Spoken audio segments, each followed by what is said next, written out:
Zaqueo subió a un árbol para ver a Jesús. Eso es lo que todos saben. Eso es lo que todos recuerdan. Pero hay tres detalles en esa escena que casi nadie menciona.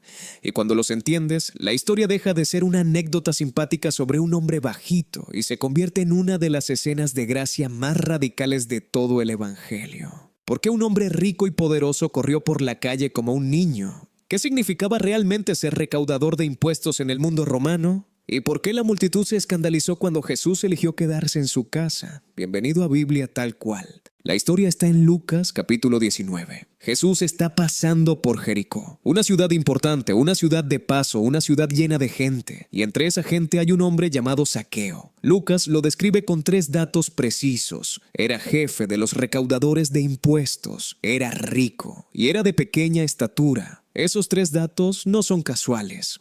Lucas los coloca juntos con toda la intención, porque en el mundo del primer siglo, esos tres datos juntos dibujaban un retrato muy específico de quién era este hombre y qué lugar ocupaba en su comunidad. Empecemos por lo que significaba ser recaudador de impuestos. En el mundo romano, los impuestos no los cobraba el gobierno directamente. El sistema funcionaba de otra manera. Roma le asignaba a una región un monto fijo que debía pagarse, y luego subastaba el derecho a cobrar esos impuestos a particulares. El que ganaba la subasta pagaba el monto a Roma por adelantado y luego se encargaba de recuperarlo de la población, más su ganancia personal. El problema era que no había un límite legal sobre cuánto podían cobrar de más, y el sistema estaba diseñado para el abuso. Los recaudadores cobraban lo que querían, lo que podían, lo que la gente no podía negarse a pagar sin consecuencias.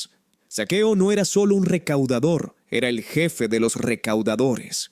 Eso significa que tenía otros recaudadores trabajando bajo su autoridad. Era el arquitecto del sistema en Jericó. Era quien organizaba el abuso, quien lo supervisaba, quien se llevaba la mayor parte. Y Jericó no era una ciudad cualquiera, era una ciudad de aduanas. Estaba en una ruta comercial importante. Los impuestos que pasaban por Jericó eran enormes. Zaqueo era rico porque Jericó era rica.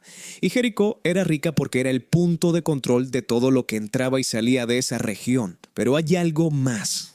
Algo que el texto no dice explícitamente, pero que cualquier judío del primer siglo habría entendido de inmediato. Zaqueo era judío, y un judío que cobraba impuestos para Roma no era simplemente un funcionario, era un traidor. Era alguien que había elegido ponerse al servicio del ocupante extranjero contra su propio pueblo. Era alguien que usaba la autoridad romana para enriquecerse a costa de sus propios hermanos. En la cultura judía del primer siglo, los recaudadores de impuestos estaban en la misma categoría que los pecadores más graves. No podían testificar en juicios, no podían entrar al templo. Sus familias eran consideradas contaminadas por asociación. Eran ciudadanos de segunda categoría en su propia comunidad. Zaqueo no era solo rico, era despreciado, era evitado. Era el tipo de persona que cuando caminaba por el mercado, la gente se hacía a un lado. No para dejarlo pasar, para no contaminarse. Y entonces escuchó que Jesús estaba pasando por Jericó. Aquí está el primer detalle que cambia todo. El texto dice que Zaqueo quería ver quién era Jesús, pero no podía a causa de la multitud. Y aquí es donde aparece el detalle cultural que casi nadie menciona. No era solo que Zaqueo fuera bajo de estatura, era que la multitud no le iba a abrir paso. En una cultura donde el honor y la deshonra eran absolutos y públicos, nadie en esa multitud le iba a deshacer espacio a Zaqueo. Nadie lo iba a dejar pasar al frente. Nadie le iba a decir, ven, párate aquí, puedes ver mejor. Al contrario, su presencia en la multitud era una provocación. Era el hombre que les había robado a todos.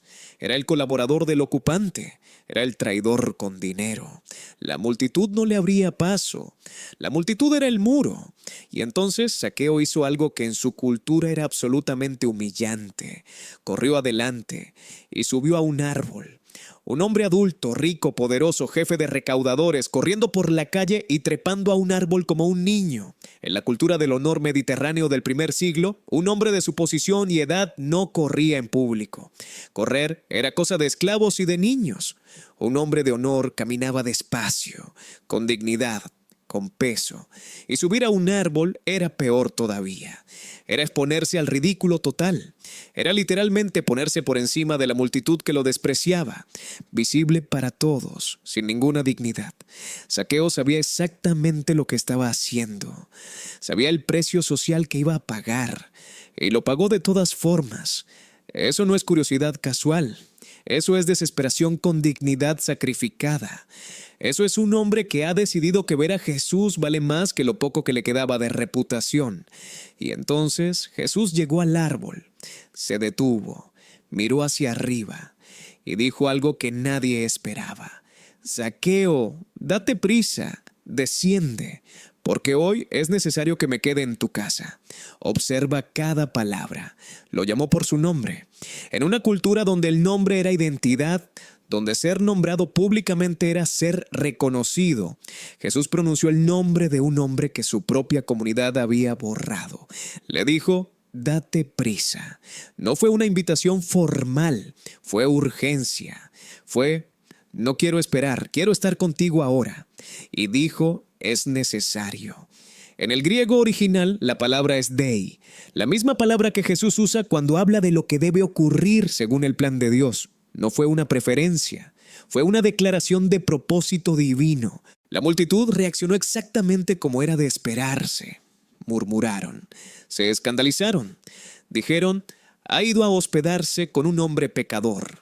Y aquí está el segundo detalle que cambia todo.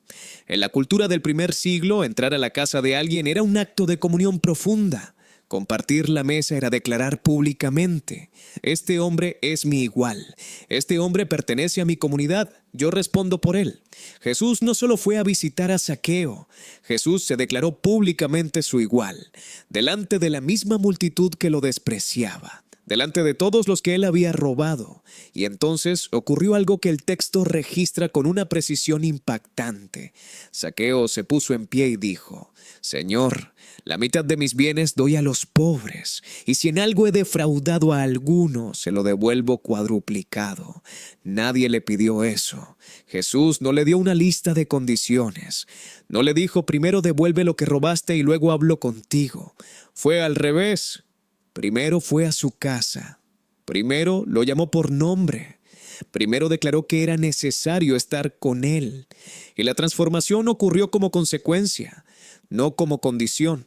Y Jesús respondió con una declaración que define todo el capítulo. Hoy ha venido la salvación a esta casa, porque el Hijo del Hombre vino a buscar y a salvar lo que se había perdido. Detente un momento, porque aquí es donde esta historia deja de ser de Zaqueo y se convierte en tuya. Hay personas que se han convencido de que primero tienen que arreglarse para que Jesús los visite, que primero tienen que devolver lo que robaron, corregir lo que dañaron, limpiar lo que ensuciaron, y que después, cuando todo esté en orden, entonces podrán acercarse. Zaqueo subió al árbol todavía siendo el jefe de los recaudadores, con todo su dinero mal habido, con toda su historia de traición y abuso. Y Jesús no esperó a que bajara arrepentido. Lo llamó desde arriba. Lo llamó por nombre. Lo llamó antes de que cambiara nada. La transformación fue consecuencia del encuentro, no condición para él. Si este mensaje tocó algo en ti, escribe en los comentarios una sola palabra: Zaqueo. No como rutina, como identificación. Y cuéntame, ¿qué parte del video te confrontó más? Te leo. Gracias a cada persona que forma parte de esta comunidad, a los que comentan, a los que comparten y a los que apoyan este canal.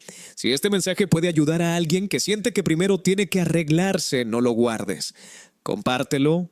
Esto es Biblia tal cual, donde lo profundo se vuelve claro.